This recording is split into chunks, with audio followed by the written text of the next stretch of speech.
ini akan dipimpin oleh moderator kita, yaitu Bapak Dr. Philip Spermonte, selaku Senior Fellow CSIS Indonesia.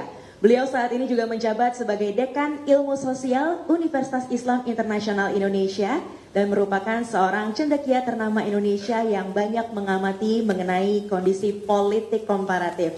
Langsung saja panggung saya serahkan kepada Bapak Dr. Philip Spermonte. Kita berikan tepuk tangan yang meriah untuk acara inti kita pada siang hari ini.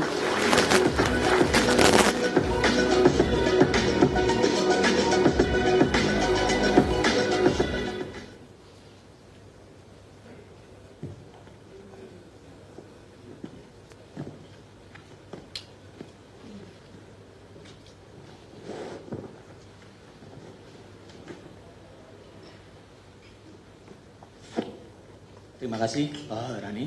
Selamat siang Bapak Ibu semua. Sungguh merupakan kehormatan untuk menjadi moderator di acara pidato mengenai politik luar negeri yang akan disampaikan oleh Bapak Prabowo Subianto sebagai calon presiden untuk pemilu tahun 2024-2029. Tidak perlu banyak perkenalan, cuma saya hanya ingin menyampaikan bahwa Pak Prabowo tentu saja memiliki pendidikan militer yang lengkap, alumni Akabri Angkatan Darat tahun 1974. Juga menempuh pendidikan Special Forces Officer Course, Fort Benning, USA, 1981, Advanced Infantry Officer, 1985. Beliau juga baru saja menerbitkan buku Kepemimpinan Militer Indonesia yang saya rasa Bapak Ibu semua sudah mendapatkannya di koridor auditorium CSIS. Acara hari ini berlangsung dalam bahasa Indonesia, tetapi as you wish, if you wish to speak in English, silakan Pak Prabowo, tetapi juga Bapak Ibu semua yang ingin menyampaikan pertanyaan dalam bahasa Indonesia atau bahasa Inggris disediakan simultaneous translation. Without further ado, 30 menit waktu Pak Prabowo untuk menyampaikan pidato dan akan dilanjutkan tanya jawab. Floor is yours, Pak.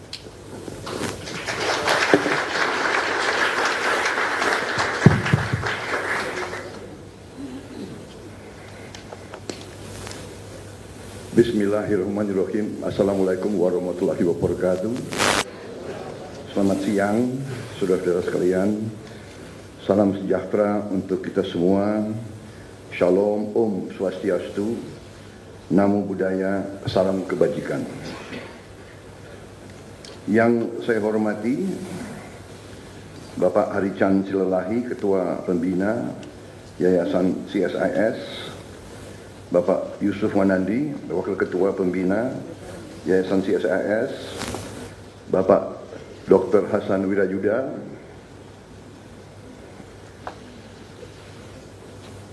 maaf Pak, pangling saya Pak, anggota Pembina Yayasan CSIS, Bapak Profesor Jisman Simanjuntak, Ketua Pengurus Yayasan CSIS, Ibu Clara Yuwono, Wakil Ketua Pengurus Yayasan CSIS, Ibu Dr. Mari LK Pangestu, anggota Pembina Yayasan CSIS, Ibu Ria Murdani, anggota pengawas Yayasan CSIS, Bapak Dr. Rizal Sukma, Bapak Dr. Jose Rizal Damuri, Executive Director CSIS, Ibu Dr. Medelina Henditio, Wakil Direktur Eksekutif Bidang Operasional CSIS, Ibu Dr. Syafiah Muhibat, Wakil Direktur Eksekutif Bidang Studi CSIS, Bapak Dr.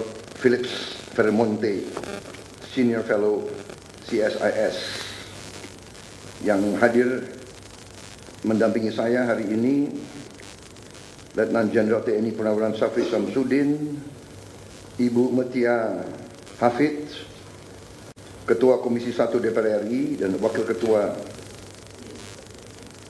Tim Kampanye Nasional saya, Letnan Jenderal TNI Purnawiran Hotman Mangaraja Panjaitan, mantan duta besar kita di Perancis, Laksamana Madya TNI Purnawan Didit Ashraf, mantan wakil kepala staf Angkatan Laut dan Wakil Gubernur Lemhanas, dan seluruh duta besar negara-negara sahabat yang hadir di sini. Karena begitu banyak perwakilan dari negara asing, ada 80, dalam rangka menghormati para tamu, as a courtesy, I would like to give my talk in English.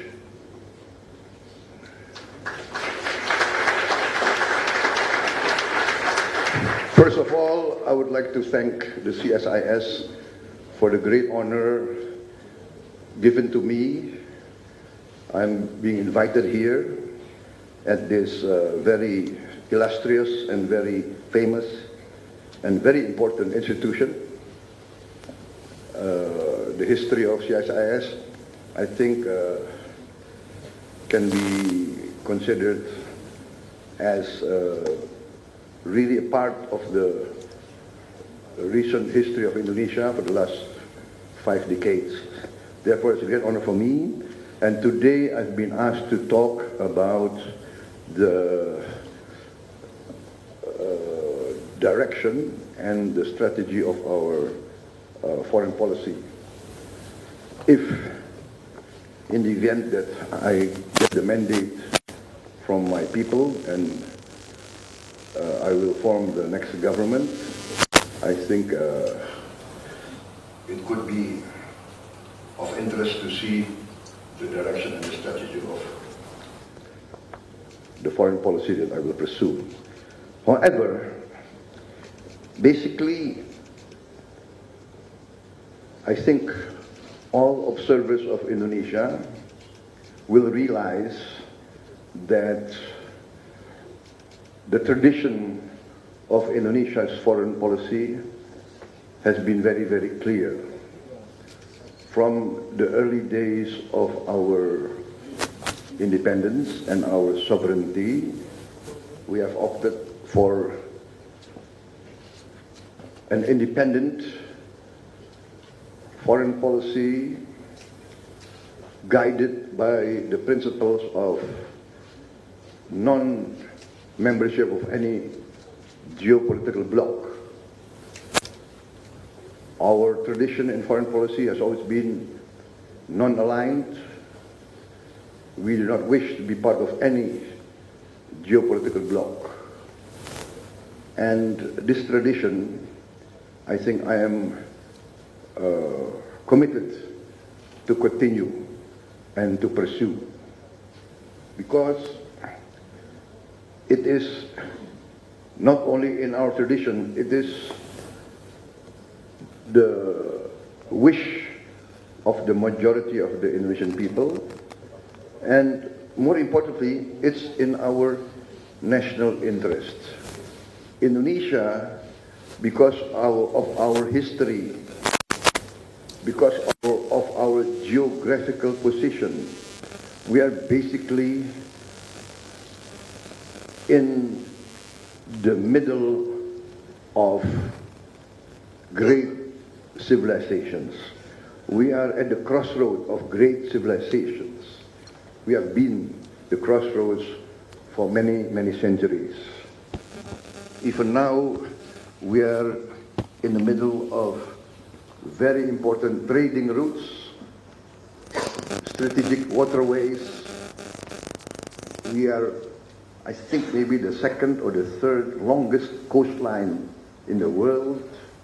We depend on trade. We have always depended on trade from our early existence as independent sultanates, principalities, etc. We live on trade. We are dependent on trade. So therefore, it has become our perceived interest to have this tradition, what I call the good neighbor policy. We want to maintain a policy of good neighborliness in our region and also in the world. Number one, this is in our strategic interest. What I call even our defense outlook will be based on this premise. A web of strong friendship. This web of strong friendship will actually be our strongest pillar of foreign policy and, in the end, also our defense policy. Why? Because of the common denominator that every country in the world faces, especially in Southeast Asia.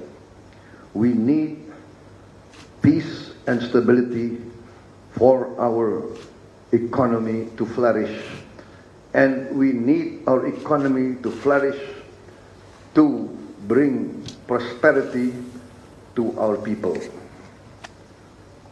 That, in the final analysis, is the duty of any government. We must eradicate poverty. A regime, a government, a national leadership that cannot take care of its own people does not have any right to comment on the policies of other countries. We must take care of our own household first. We must take care of our people. For this, for our economy to flourish, we need peace and stability. We need good relations with all countries.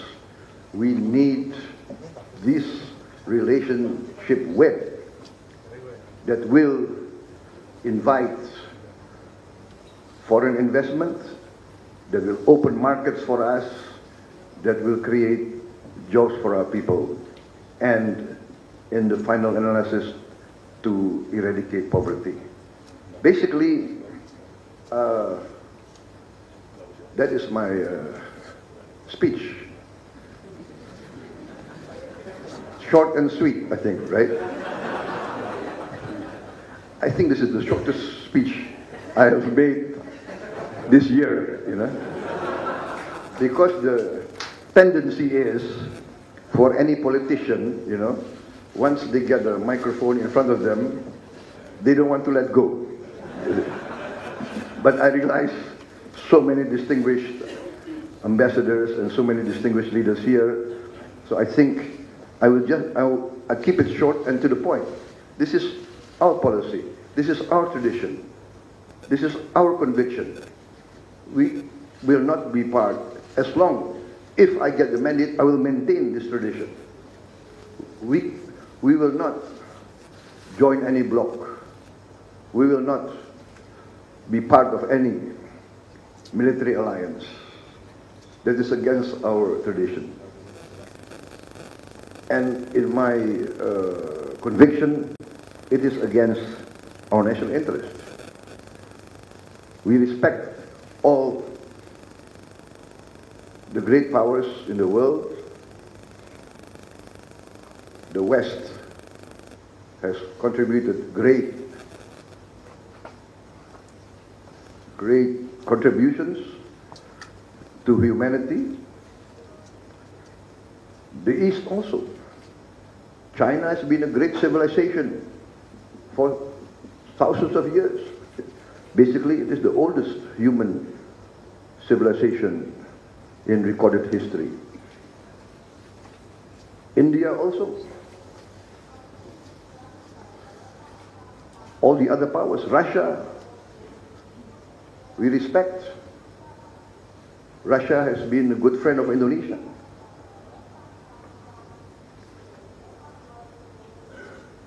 Africa, we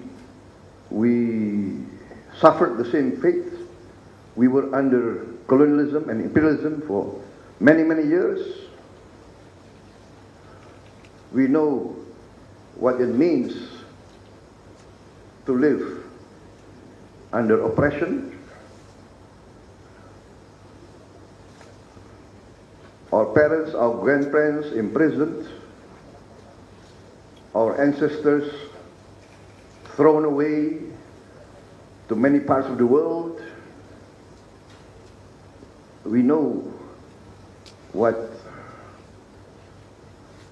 how demeaning it is to be considered second, third, fourth class. I, as a young man, I myself saw the signs outside swimming pools in Jakarta. It was in the wall, yeah, dipahat di marmer. It was what do you call it? Engraved in the marble, you know, and it said, "Verboden voor honden en inlander." I saw with my own eyes. In 1978, there was still this. You know, it was closed by a mosque. When I opened it, I saw this. So I would like to say that we identify with the peoples under occupation, striving for their independence everywhere. Because we felt it. I went to school in Singapore and Hong Kong when Singapore and Hong Kong were still British colony. There were certain parts that I, being a brown man, could not go in.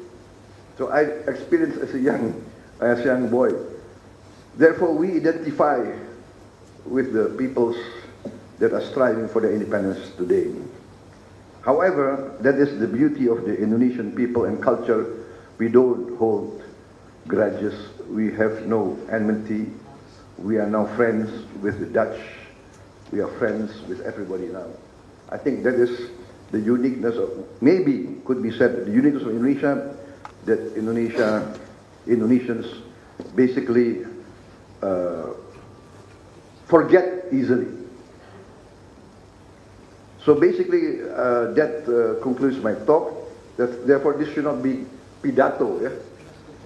Pidato itu panjang. Ini, let us say, a small talk, and better I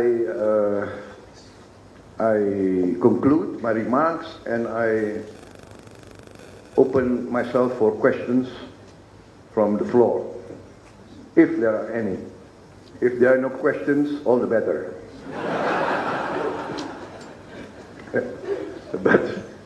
But anyway, if you have a question, please give easy questions, not so difficult.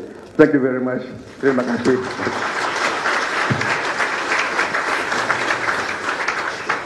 Terima kasih, Bapak Prabowo.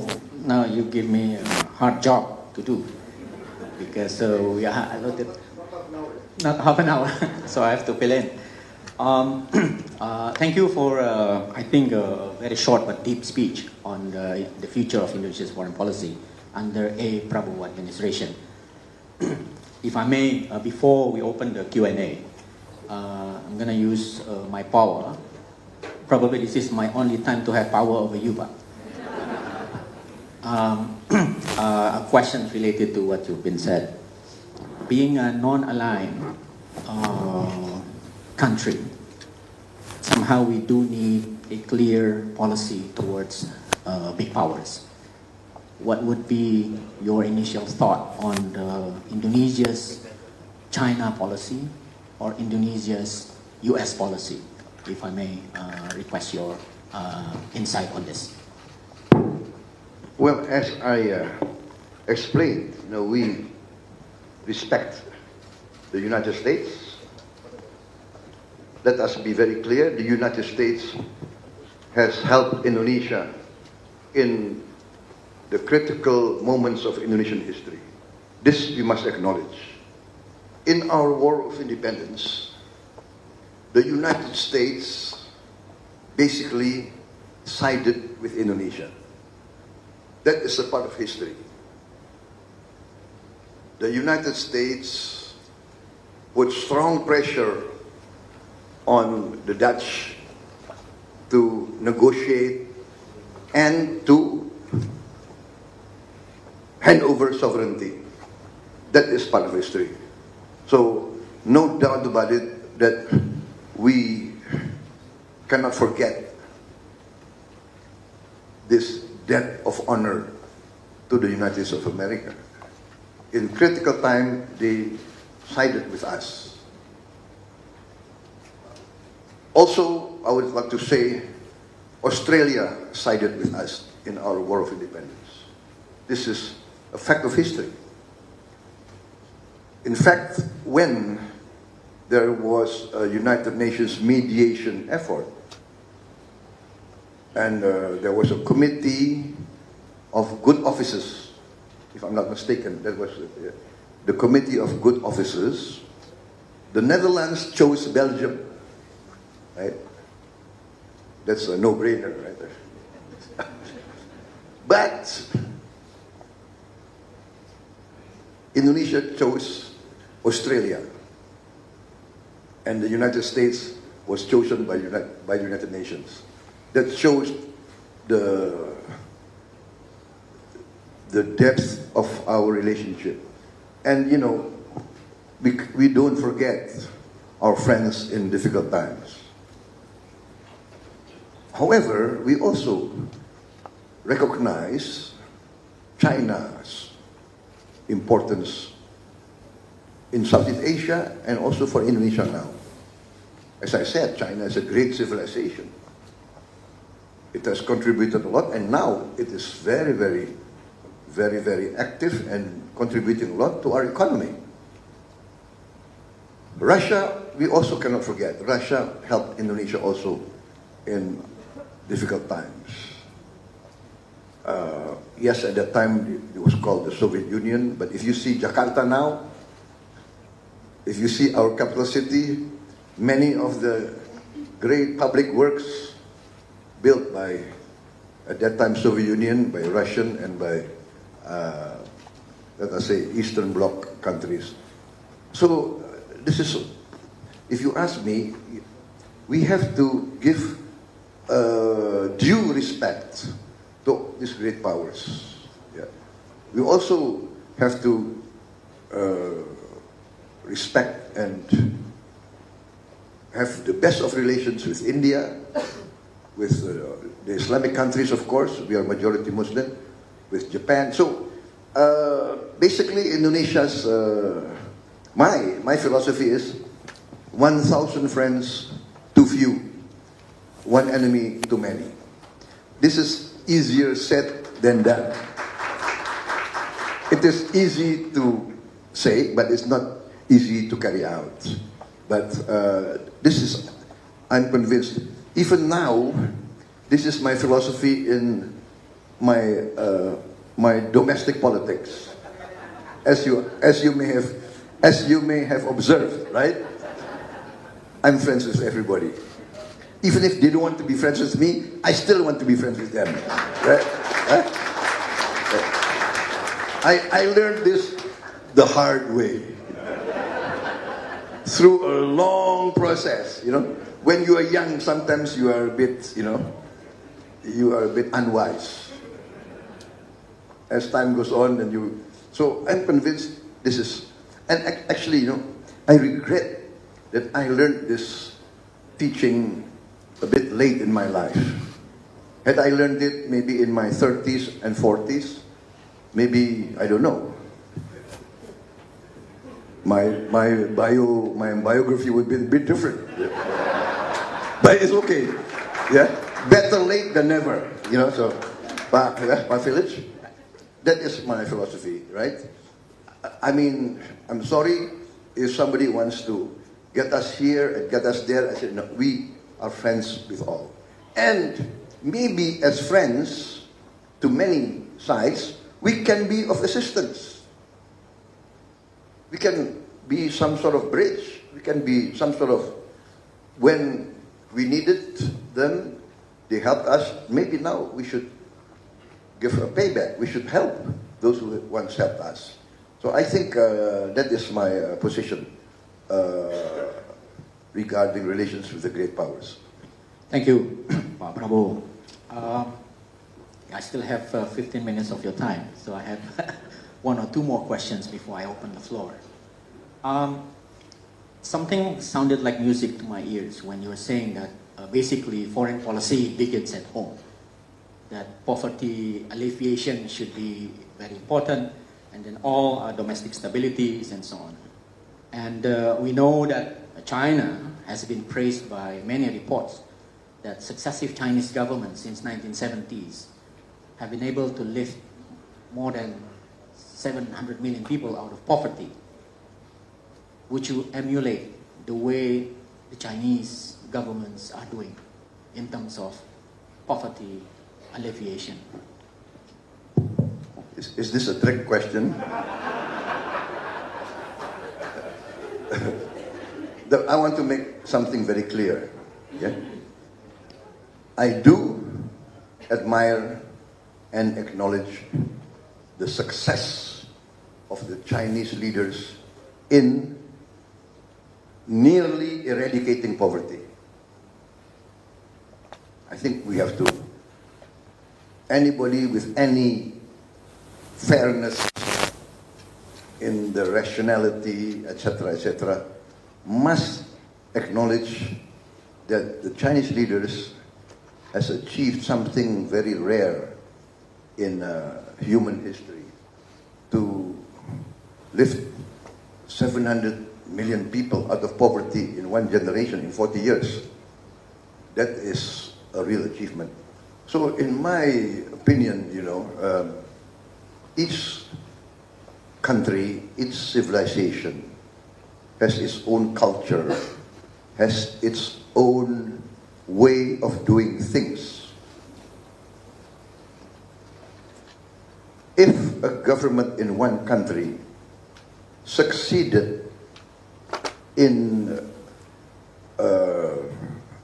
mitigating or even eradicating poverty, I think it behooves us to try to learn how they did it. But it does not mean that we can copy their methods. Maybe their methods is not in tune with our culture. So we have to adjust. At the same time, many of our people,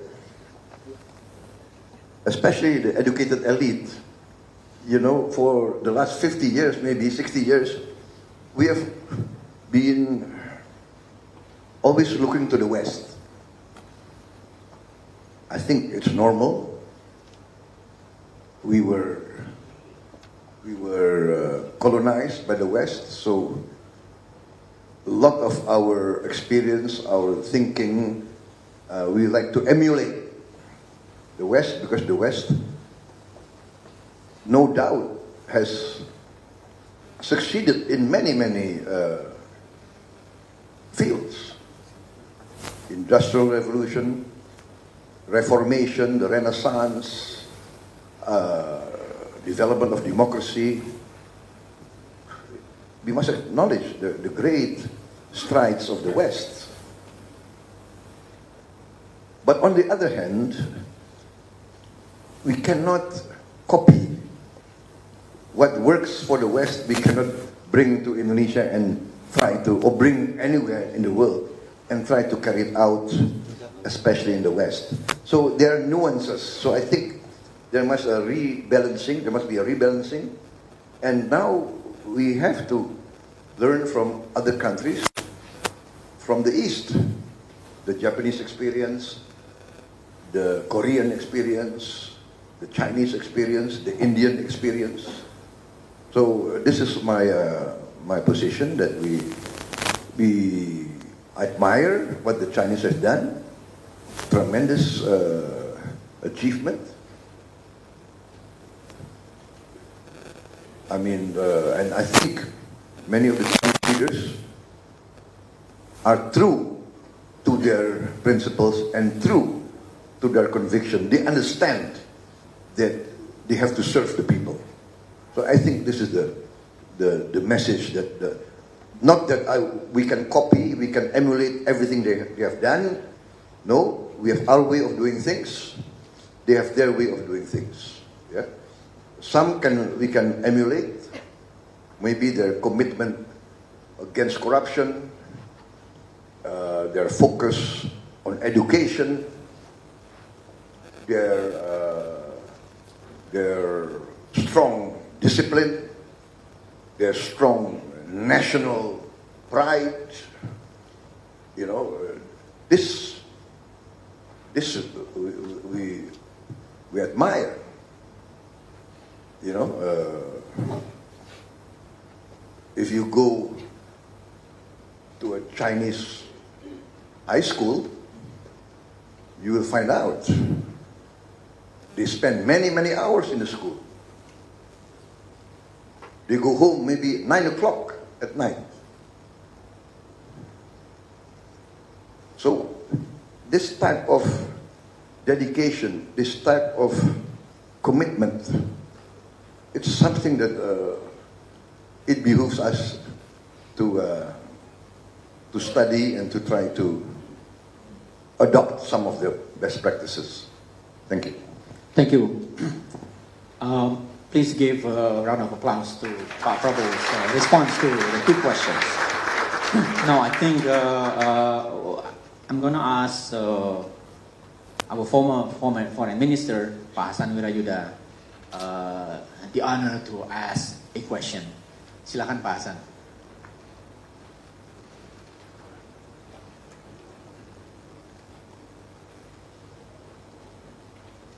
Terima kasih, moderator Pak Permonte, Pak Prabowo yang saya hormati. Pertama penghargaan dan terima kasih saya atas pidato tentang arah dan strategi politik luar negeri Indonesia. Tadi digarisbawahi bahwa prinsip number one adalah good neighbor policy. Pasti menurut tangkapan saya tidak hanya neighbors yang punya direct border dengan Indonesia. Karena yang dimaksud juga bisa jadi dalam artian kawasan. Kawasan terbatas adalah Southeast Asia, Asia Tenggara, tapi juga Asia Timur. Asia Timur itu dalam pengertian baru itu mencakup 16 negara. 10 negara ASEAN, China, Japan, and Korea, as well as India, Australia, and New Zealand. Dengan terjadinya pergeseran, with the geopolitical shift from transatlantic to East Asia now is the region of the 21st century. We are in the very center of the world now. We are no longer in the periphery like during 40 years of Cold War. Of course, being the center of the world and the intensive cooperation that we have been developing, in particular on economic cooperations, the century of Asia offers many good opportunities. Intra-ASEAN trade, rather intra-East Asian trade, intra-East Asian investment has been always on the rising since, say, year 2000s. Prabowo underlines the importance of trade to many countries. Last year, our bilateral trade with China reached $169 billion. Not to mention with Singapore, with Malaysia, with Japan, Korea, and others. So, but this Asian century also offers potential conflicts. The existing conflicts might develop into an open conflicts, in particular between the two superpowers.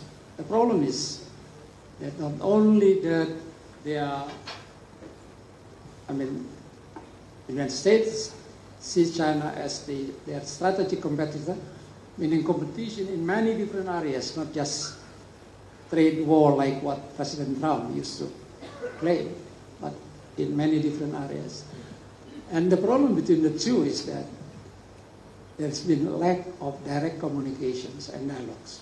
Of course, we appreciate that President Xi Jinping will be meeting with President Biden and Foreign Minister of China visited Washington to meet with his counterpart.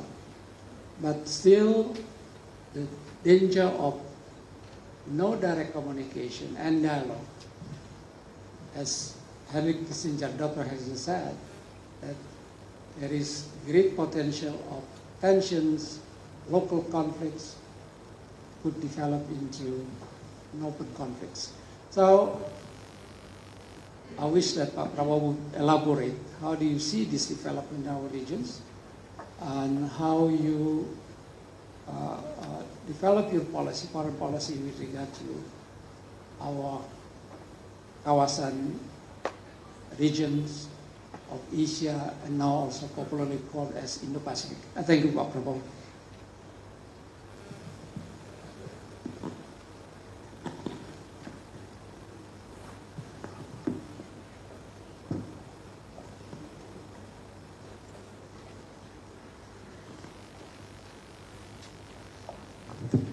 Tadi Bapak berdiri, jadi saya juga berdiri untuk jawab.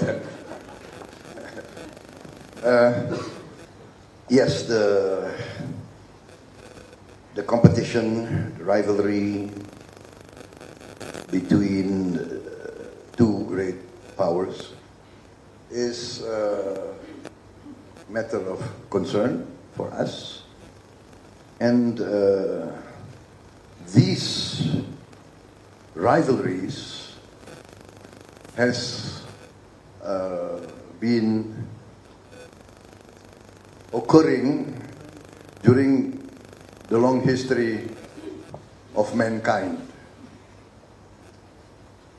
There will always be one power who will feel threatened by the rise of a new great power, and this is the history of mankind. And sad to say that in the history of mankind, a lot of these competitions ended in open war. So this is something that is of concern to us. I think there was some good research made by a historian, I think, Graham Allison, if I'm not mistaken, that, I mean, he made some sort of a study of the great rivalries, a strong power that has been, let us say, predominant, will always feel threatened by a new rising power. The situation now is a bit different. Our world is getting smaller, and any conflict can very fast, any open conflict between the great powers can very fast turn into nuclear war. And in nuclear war, I think the destruction and the suffering will be on a scale that we have never seen before, and that is considered mutual assured destruction. So I am an optimist. I believe that the leaders of these great superpowers are cognizant of their duty to their people and to humanity. I think that in the end, these leaders will rise to the occasion, and I think we are seeing steps towards that event. We see the Australian Prime Minister meeting the Chinese leaders. We see the American President will be meeting the President of the PRC. So these steps are really showing us that they realize the great risk that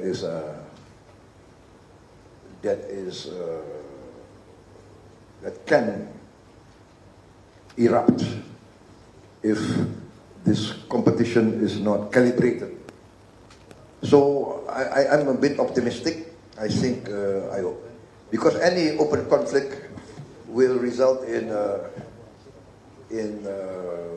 all sides suffering. And as a former military man, you know, when we have these simulations and let us say war games, we can calculate. And if the advantage is not commensurate with the loss, I think a rational leader will want to avoid open warfare. And I think this is the way of the world now. So I am hopeful that with these meetings and this competition will be there. And why not? Competition is good. But competition should not deteriorate into a zero-sum game. So, Pak Hasan Wilajuda, I think I'm a bit more optimistic now, I think. And I think my instincts have shown to be a bit correct in many parts of the world, that we, the people of the world, would like collaboration, not conflict. And I think this is the trend of the world. We are so small now, the planet is getting smaller. We have problems with climate change. You know, for us in this part of the world, climate change is not something theoretical. Many of our people are losing their land, losing their homes because of the rising sea. And any government of Indonesia must address this clear and present danger of the environment, of climate. We have so many problems facing us. And so therefore, I think our stand is, our direction is very clear and very, very appropriate. 1,000 friends to few, one enemy to many, collaboration, cooperation, good neighbor, and let us seek prosperity for all. Let us maintain peace. I was a former soldier. I know what fighting means. The innocent will always suffer. For some, collateral damage is what do you call it? Is a term. I have seen collateral damage. The innocent will suffer. And therefore, I'm even more convinced that we must do all our utmost to avoid any inclination to solve political problems through military means. Thank you. Thank you, Pak Prabowo. Now, we are in the election mood, so I see those on the right-hand side have more in numbers, so I start with those who are on the right-hand side. If there is any questions from the right-hand side of us. Anyone? Yes, I see His Excellency Ambassador of Japan. Excellency, please. My name is Kanasu Kenji, Ambassador of Japan. Thank you very much, Mr. Prabowo, for your very concise opening statement. My question is economic diplomacy. People say that the global free trade is in danger, and free trade has supported global growth for half a century or more. Of course, strategic rivalries between the United States and China is one thing, but at the same time, on the Indonesian front, Indonesia's export restrictions on raw materials such as nickel has been a contentious issue in the WTO for quite some time. and also Indonesia's import restrictions and sometimes excessive local content requirement is getting a hindrance to trade and investment between Indonesia and its trading partners. So once elected, how are you going to resuscitate global free trade, and also how you address Indonesia's trade and investment policy? Thank you very much. Thank you, Ambassador. Please, Pak Prabowo.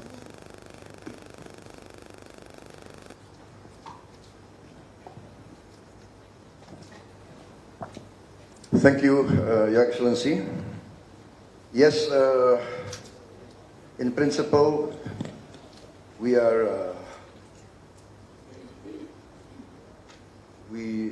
need to maintain free trade, in principle. But there's another principle that's very important for us, and that's the principle of equal playing field, the principle of fairness. So, regarding raw materials, we feel that it's our right, the right of our people, to want to be as advanced as you, as Japan. We want to be an industrial country. We want to produce sophisticated goods. We are open for trade, but we feel that, we want our people also not to have always minimum wage. A lot of our people live on less than $2 a day. Some maybe less than $1 a day. A lot of our people cannot get jobs. Many of our children are malnourished. We have stunting. A 10-year-old boy, the physical height, the physical size is that of a 4-year-old. This cannot be. So we have to be producing industrial goods. This is our right. And so we are forced to want to process our natural resources in Indonesia. And we welcome foreign investment. We welcome all countries, all companies, if they want to come, but we want the factories in Indonesia. Our boys and girls need jobs. What's the alternative? Your Excellency. So,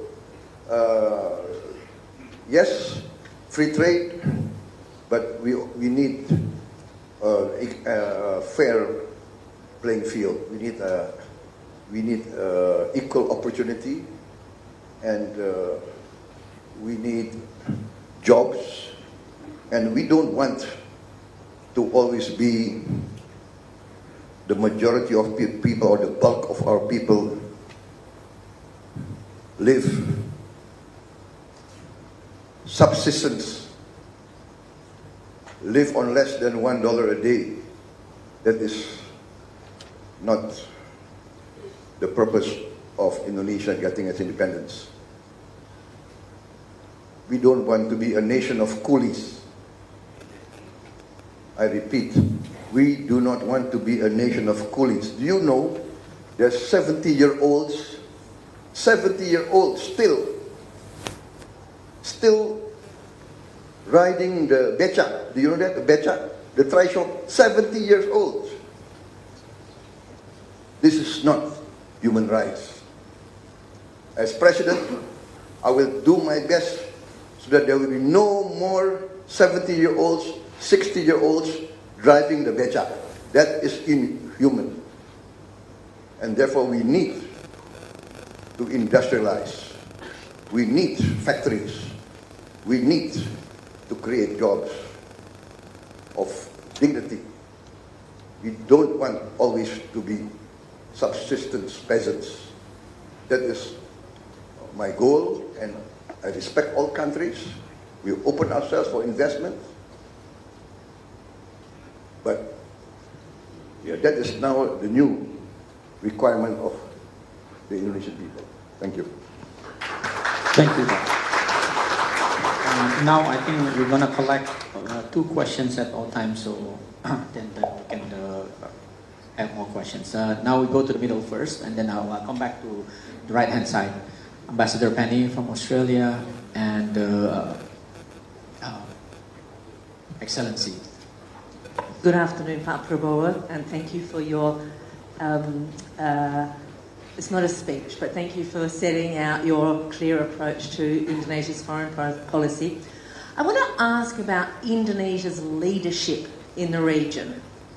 And where are the areas, the issues in our region where you consider that Indonesia should be exercised, the issues of foreign policy, where you think Indonesia should be exercising its leadership or exercising its agency? So you talked about free and active. What's the active part? Thank you, Ambassador Penny. Excellency.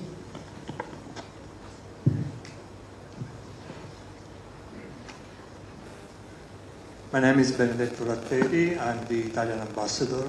Thank you for your introduction, Mr. Minister. My question is more or less the same like the Australian colleague.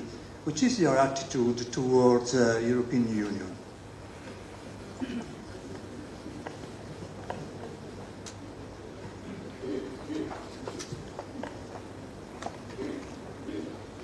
Thank you, Ambassador Penny. Thank you very much. Leadership. You know, I believe leadership is by example. So Indonesia, if we want to really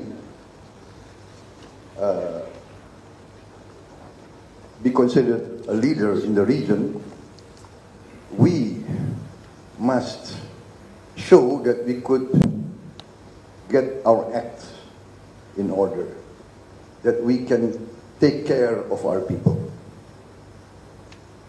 If we cannot take care of our people, how can we claim a position of leadership? So therefore, my priority is to mitigate, or even we have to be daring, we have to eradicate poverty. I think I'm very lucky because if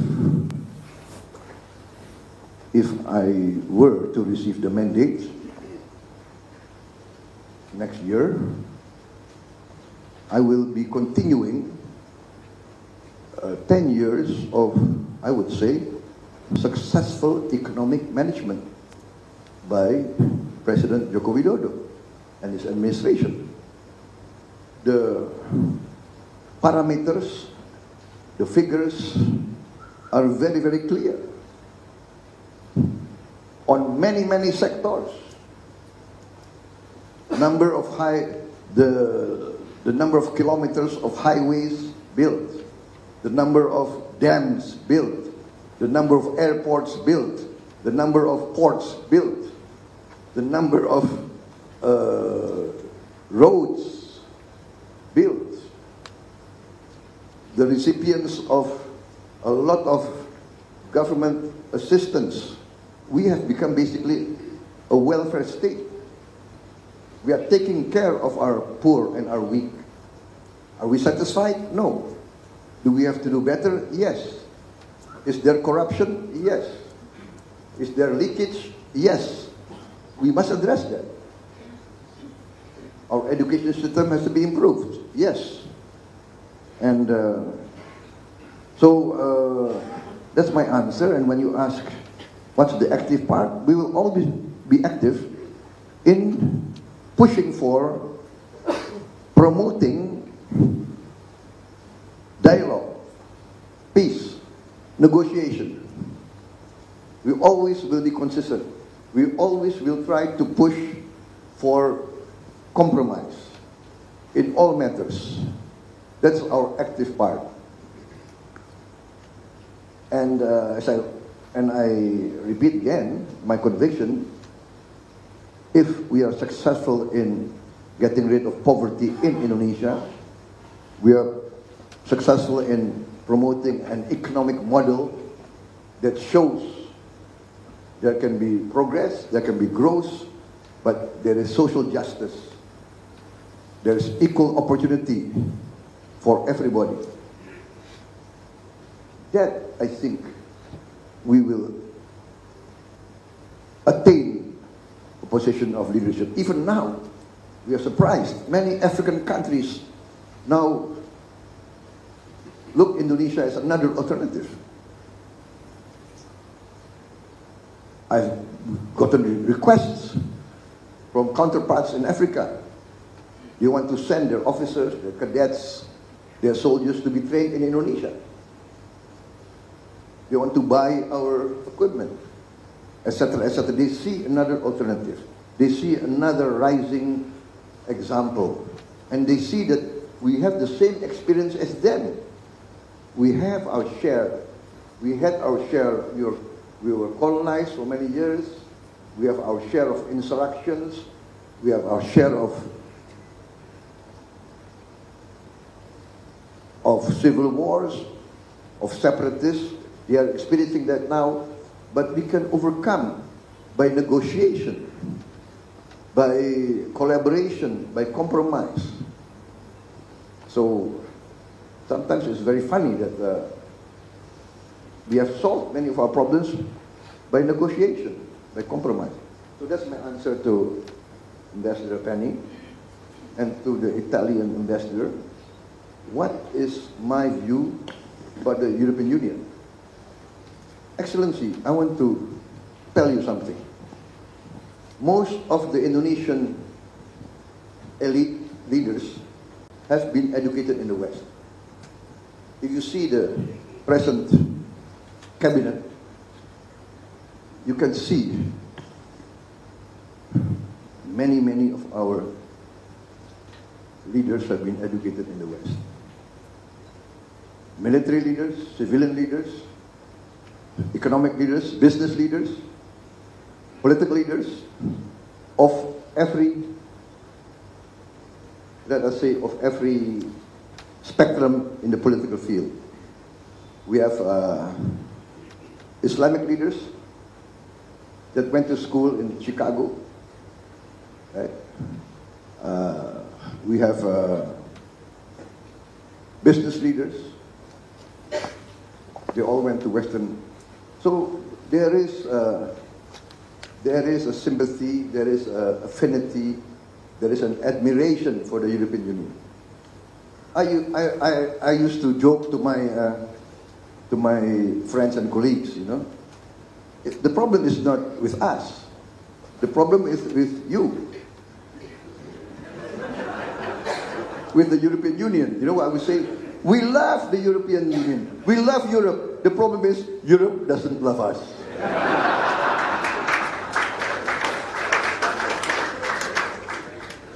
You know? Europe doesn't even know Indonesia. They only know Bali. You know? So that's it. We admire you. We admire the Renaissance. Yeah? If you ask a 5-year-old Indonesian, you know, where do you want to go? They always say, I want to go to, you know, the first choice of many 5-year-old Indonesians, you know, to be very frank, the first choice, of course, I want to go to America. That's what. There is this goodwill, you know. But what I'm afraid, this is what I'm afraid as a friend. You know, I grew up in Europe. Maybe I know European history maybe better than many Europeans. Maybe. But what I'm saying is this. What I'm afraid of is that Europe will lose your moral leadership. Because, let me be very frank to you, you know the talk between the South leaders, the talk between us, they say the West has double standards. The West teaches us democracy. The West teaches us human rights. But the West has different standards. And you know, this will be very critical. I'm saying this as a friend. I'm afraid the West will lose your moral leadership. Because the last 100 years, we all are in awe. The last 200, 300 years, we are in awe with your strive, with your achievements. And also, yes, your philosophies. Justice, equality before the law, human rights.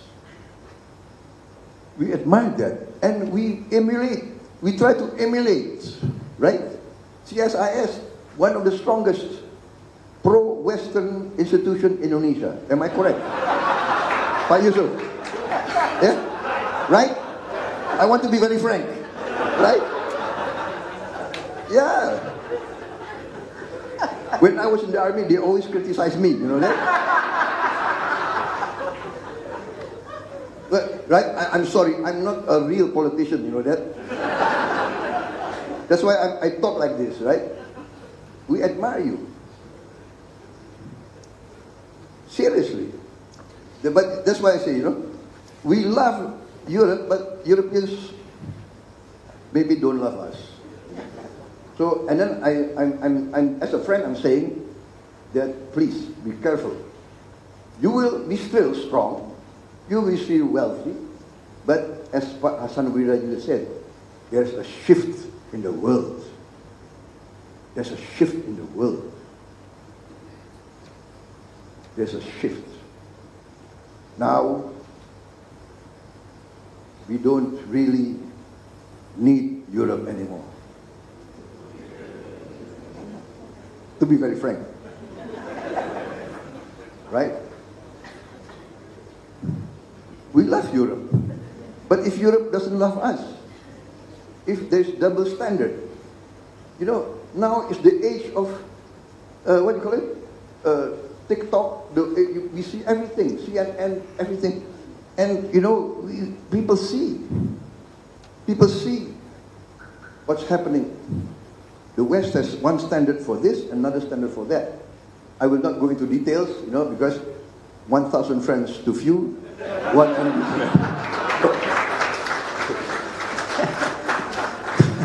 Thank you, Pak Prabowo. Pak Prabowo has been very frank as a friend to European Union. And I think if CSIS criticize you, we criticize you as a friend, Pak. Okay. Okay, I go to the left. Too many hands up. I haven't heard from a female participant, so Yuya, and then the gentleman in the front. I'll come back. We have plenty of time, and I heard Pak Prabowo would like to extend this discussion until tomorrow morning. All right, Mbak Yuya, please. Please identify yourself so Pak Prabowo would know. Thank you, Pak Philips. Good afternoon, Pak Prabowo, Yulia Jarod Supatmo, RTV. Question is simple. We talked about it while we were listening. Yulia Supatmo. My colleague and I whispered about it while you were presenting your talk. So this is a bit of a follow-up question to Ambassador Penny. But basically, our question is, so for the past few months, past year, Indonesian voters have heard that you will continue a lot of President Jokowi's policies. So our question is, does this also apply in terms of foreign policy? And you already mentioned in your short talk that mostly yes. However, maybe we would like a more elaboration. Will you also approach diplomacy the same way that President Jokowi did, in terms of more focus on trade, as opposed to maybe a more assertive role for Indonesia in non-trade and economic issues? You already touched on Indonesia's role in your presidency as a regional power. You will focus first on domestic affairs. However, there are a lot of regional conflicts or issues that may require a stronger leadership role, perhaps from Indonesia, particularly as a member of ASEAN. So maybe we'd like to hear, in your administration, what will that look like? Thank you. Thank you. Gentleman in the front.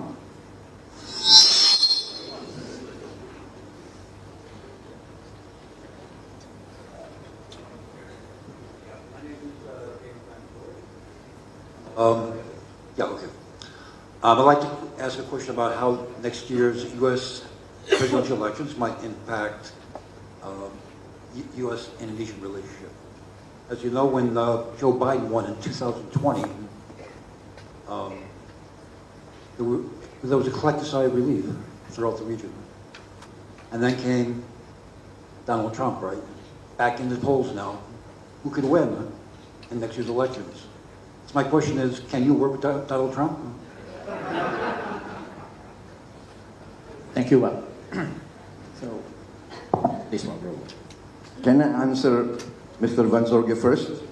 Because that's very easy. Right? I am ready to work with anybody that is lawfully elected by the American people.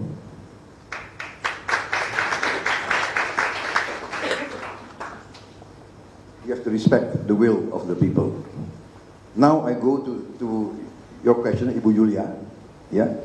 So yes, I will continue the path of Jokowi. I think he has been consistent.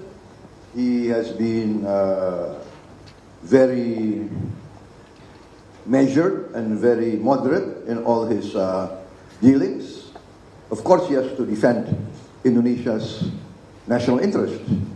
But I think he maintains the best of relationship with China. He also maintains the best relationship with the US and Europe. Although we have problems sometimes with the European Union. Yeah. We are open. We open our market to you for your Mercedes, for your Volkswagen, for your Airbus, for all your products, but you won't allow us to sell palm oil. And now we have problems trying to sell coffee, tea, cocoa. You know, this is what I said about level playing field. And I think sometimes there's a bit of unfairness being... Indonesia, I think, we realize that sometimes we have been too nice. Too nice. Yeah. So it's not like we are being overly nationalistic. No. We want equal treatment. We want fairness. Right? By the way, it was the Europeans who at one time forced us to plant tea, coffee, and chocolate. So if now, please pass on to your European people and European leaders that it was the Europeans who came to our islands and forced us to plant tea, coffee, rubber, cocoa. And now you're saying we are destroying our forest. You destroyed our forest before. I'm sorry. Yeah, Ibu Julia. So I will continue. I will continue dialogue. I will continue collaboration. I don't want protectionism, but I want equal playing field. Saya kira itu, Ibu Julia. Terima kasih. Thank you, Pak Prabowo. Before I go back to the right-hand side, I'd like to ask Ibu Mari Pangestu to ask a question.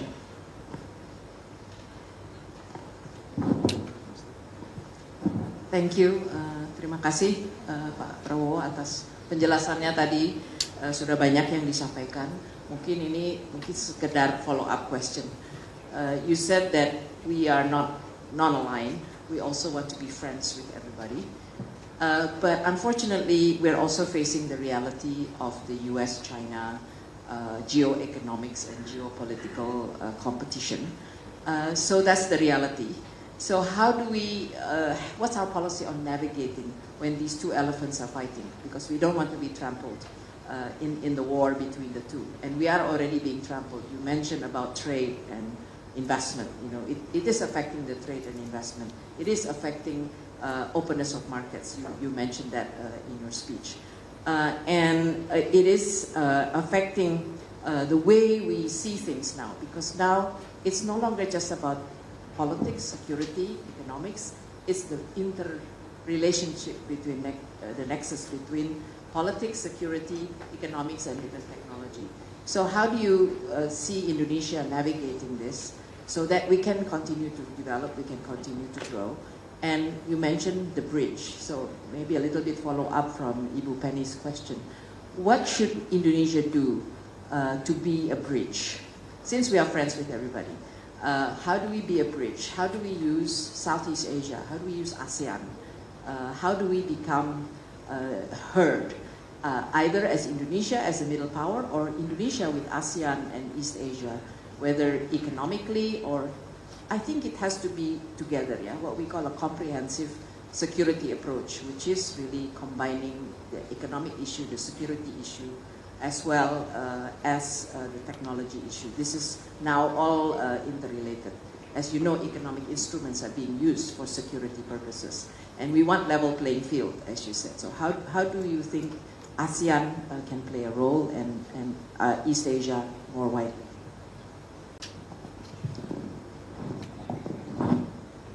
Terima kasih, Ibu Pangestu.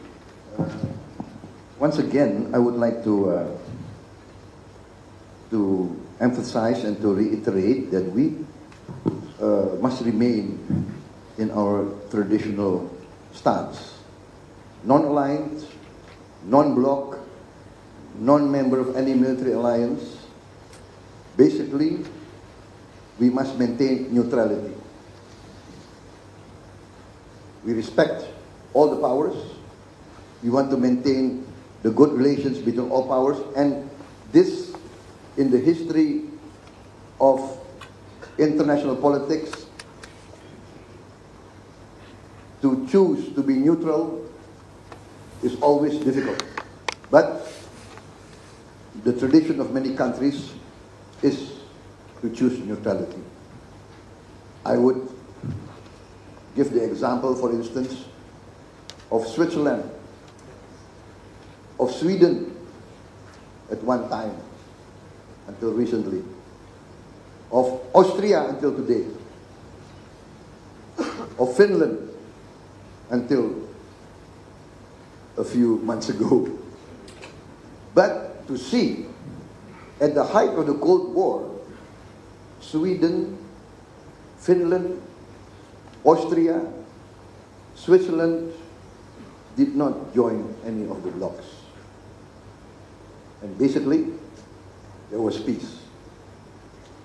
So, it is my conviction that Indonesia must maintain the best relations between all the great powers. And by having these relations, we can be some sort of honest broker, some sort of bridge. By the fact that we have no hidden agenda. We don't want to We don't want to harm anybody by joining this, by joining that. But there's always a risk, because you know the easy way is to join a military bloc. There's somebody to defend you. For a small country, for a weak country, it is normal to look for a patron, to look for a strong umbrella.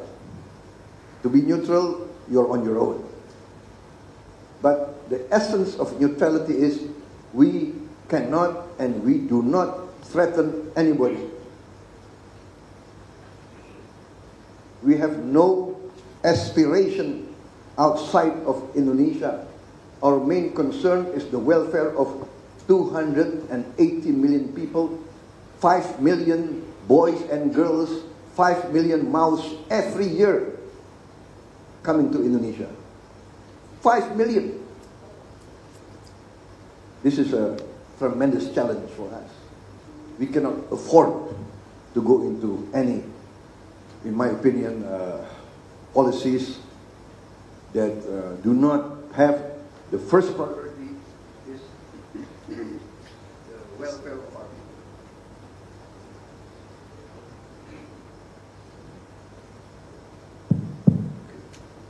Saya kira itu, Ibu Pangestu. Thank you, Ibu Mari. Last round, the lady in the front and the gentleman at the back. Is that, I think it's Andrew at the back. Good afternoon, Excellency Prabowo. That's my honor to see you here. I just wanted to know about the balance between your domestic policies and your international policies. Do you believe in equality of these two policies or not? And with all respect, I have another question. Could I ask? Choose one. Just one. Please, okay, Pak Prabowo. Would you please tell us about your policies toward West Asia, especially toward Palestine issue? During one month ago, all of us saw your country's strong stances toward Palestine issue. Would you please tell us about your policy toward Palestine? Thank you so much. Thank you. Thank you. So you asked about the balance between my domestic policy and my international policy. I think this is interrelated. As I said, the more successful that we can improve the life of our people, to get rid of poverty, improve the quality of life of our people, the more stature, the more we will be respected internationally. So that is the relationship. In the meantime, we are still active. We participate in the United Nations. We are one of the strongest contributors for peacekeeping. I think we are top 5 or top 8 in the world to contribute peacekeeping operations. We are active in the Organization of the Islamic Countries. We are also active in G20. We are active in many, many international forums. So we will be active. We will do our best to contribute, whatever we can to contribute. About Palestine, I think Indonesia's policy is very, very clear. From the earliest days, all Indonesian governments support the struggle of the Palestinian people to have their own state, to have their independence. That is, I will continue this policy because that is the policy that is demanded and that is required by our people. We, as I said, we have been colonized. We understand being colonized. So we will do our best to support the Palestinian people. I've offered to send a hospital ship. I've also offered to receive victims of the fighting, the bombings in Gaza. We will have contacts with all the governments involved. And if the governments involved allow, I talked to my president. He has agreed that we can receive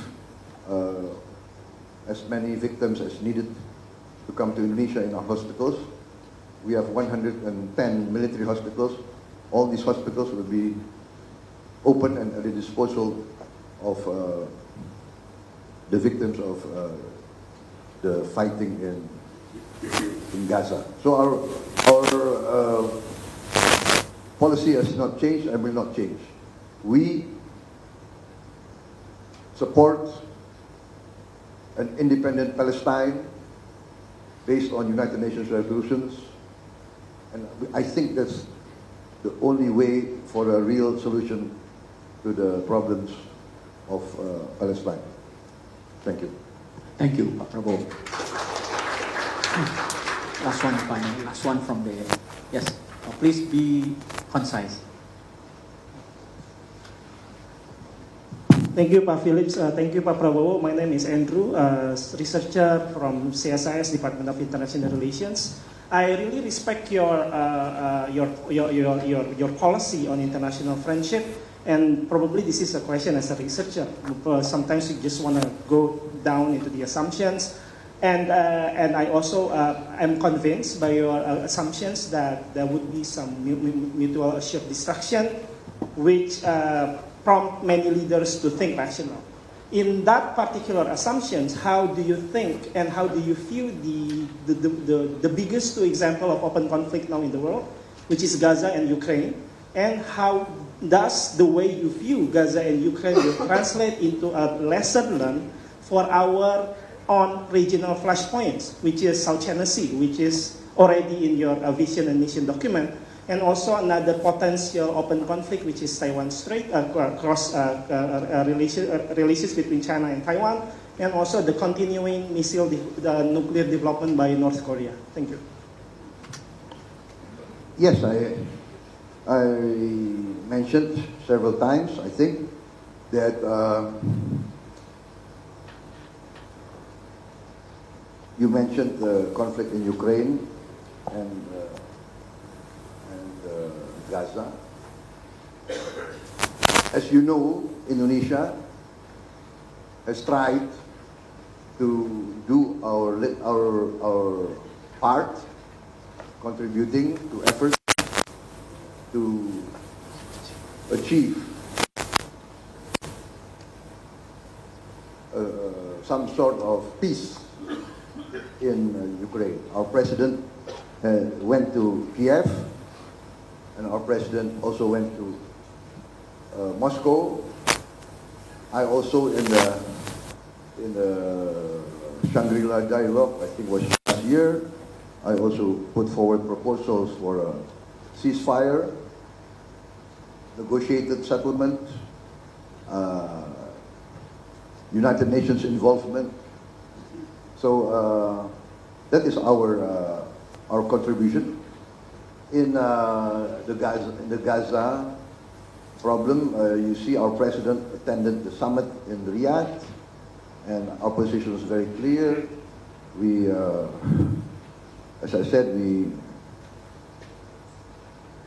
urge immediately ceasefire, and we are of the opinion that there must be a political solution that will really solve the problem, and the political solution must end in a independent, viable state of Palestine. And lessons learned, I think that everybody knows, especially the leaders of these great superpowers, as I said, will know the risk of massive losses on all sides if there is open conflict. And I personally believe that rationality and self-interest will prevail.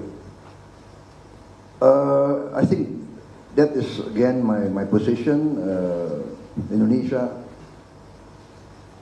I'm convinced, is in the correct stance. I will continue the path not only of Pak Jokowi but of all the presidents before, that we will maintain our independent foreign policy.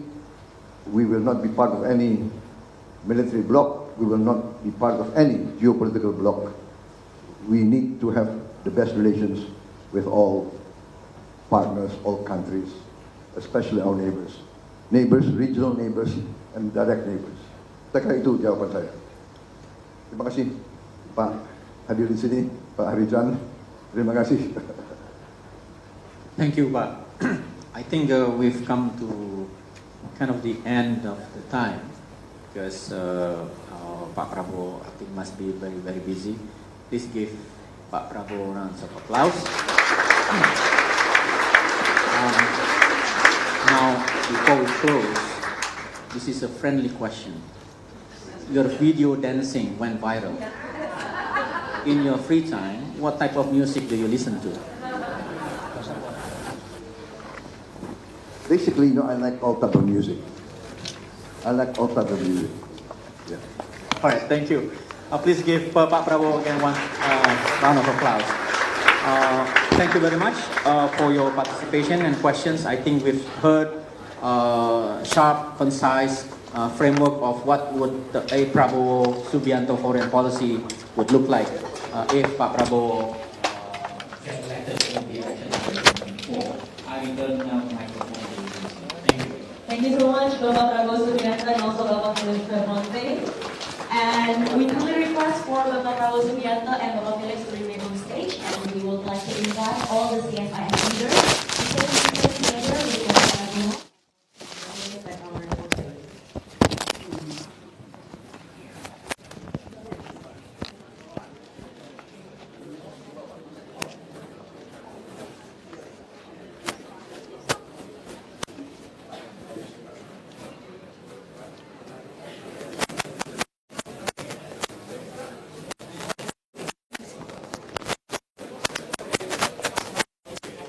Kepada rekan-rekan media, kami perkenankan untuk dapat mengambil foto juga.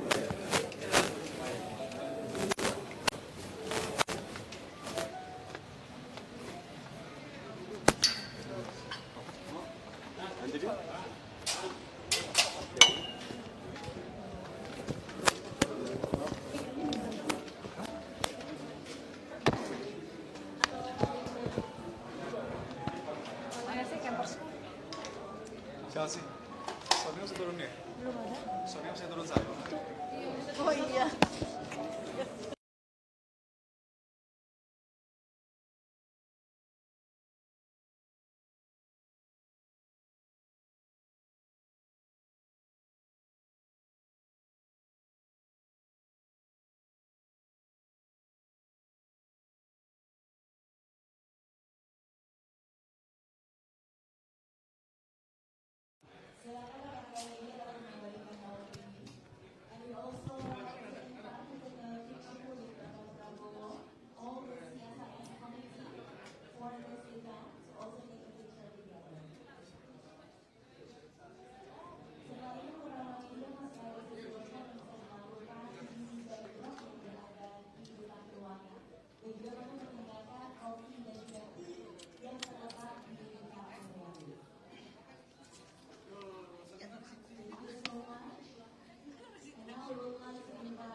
Apa?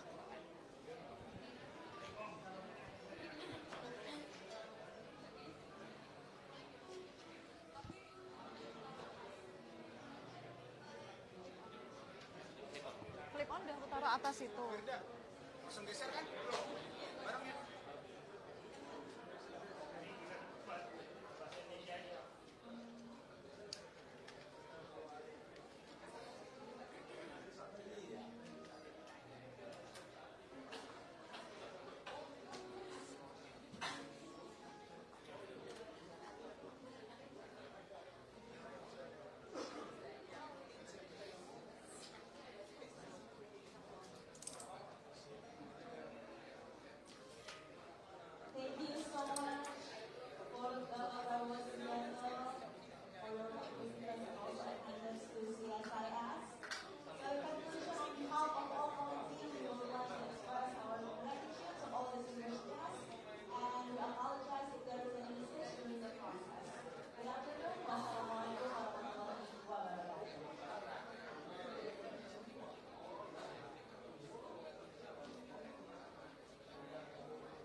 masih alutsista sesuai perkembangan teknologi. Kalau di Prabowo kan kayaknya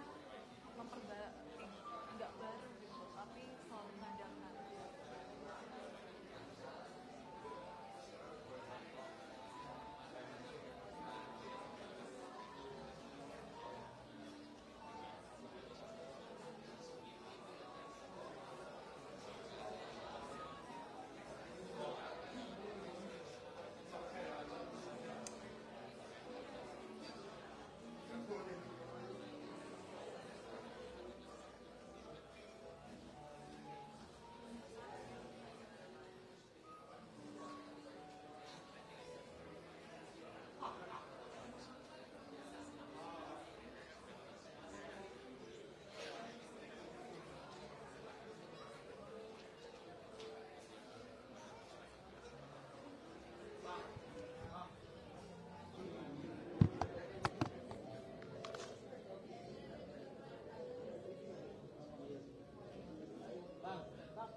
Kehormatan, saya diundang oleh CSIS dan berjumpa dengan banyak perwakilan dari negara sahabat.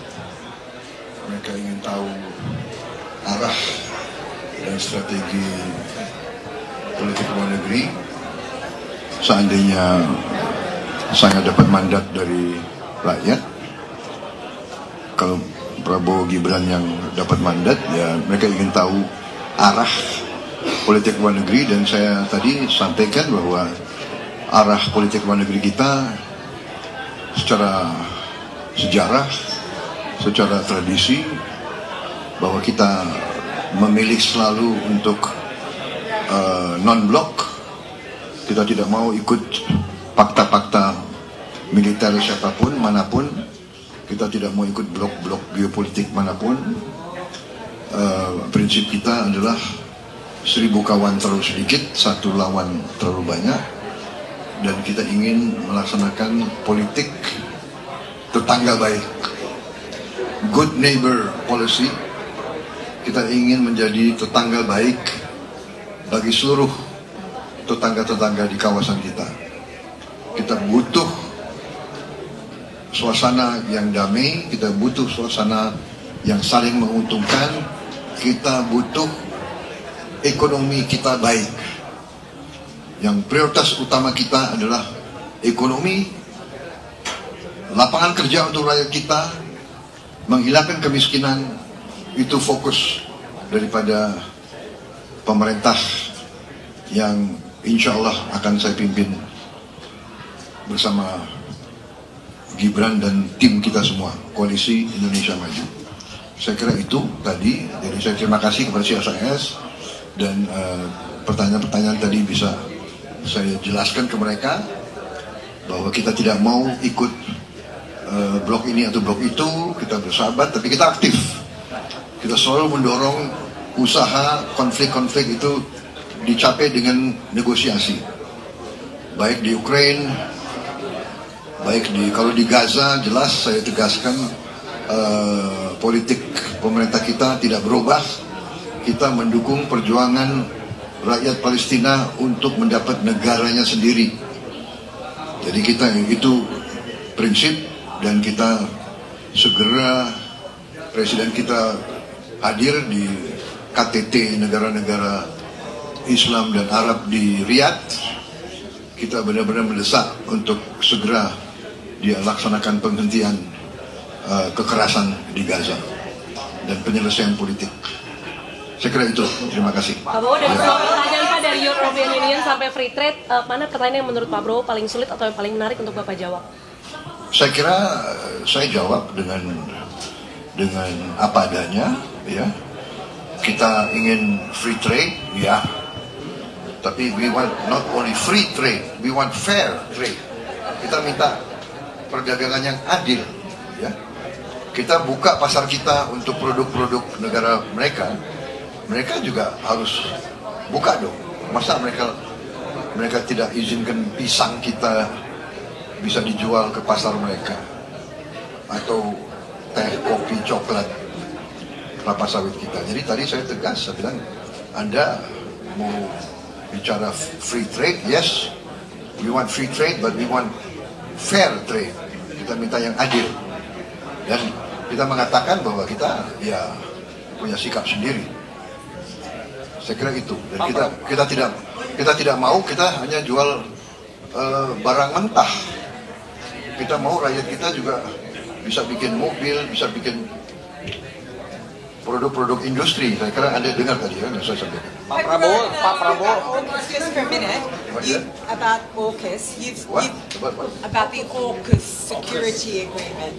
AUKUS. You mentioned before that you're determined that Indonesia not join any blocs, whether they be military or geopolitical. Yes. But I wanted to ask you about the AUKUS Security Pact. It's been criticised as an Anglo-Saxon pact by China and others.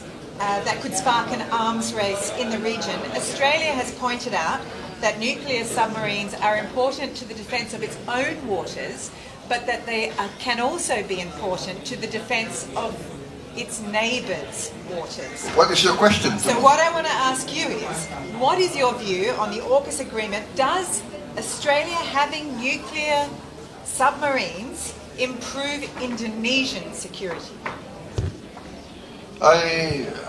I would say that the AUKUS agreement is a decision by Australia, US, and UK. It's their sovereign right. We do not comment on the sovereign right and the sovereign decisions of other countries. But does it improve Indonesian security, as Australia suggests it might? I have not seen that they have said that, but I think the primary concern of Australia is Australia's security. Pak Prabowo, mungkin terakhir Pak, Bapak kan bilang ini kan non-blok ya Pak, tapi kita mengingat juga ada satu negara ketiga yang disebut dengan poros BRICS gitu Pak, Brazil, Rusia, India, China, dan South Africa. Terakhir juga ada UAE, Saudi Arabia juga bergabung ke sana, dan Pak Jokowi kemarin juga di Afsel mendatangi HTT-nya. Berarti Pak, soal non-blok ini apakah ada opsi nantinya Indonesia Bapak akan, jika terpilih jadi presiden, akan membawa Indonesia masuk ke BRICS juga atau tidak Pak? Mungkin soal itu. Kan kita ikut G20, kita juga bagian dari ASEAN, kita sekarang bagian dari APEC. Itu bukan perkumpulan geopolitik, itu perkumpulan ekonomi, ya. Jadi kita akan lihat kalau nanti kepentingan ekonomi kita menguntungkan, why not kita join BRICS, ya? Oke. Sedikit Pak soal Panglima PU Pak. Jadi Pandan Asia Pak. Pandan Asia Pak. Pak, Pandan Asia Pak. Pak, pakai kasir.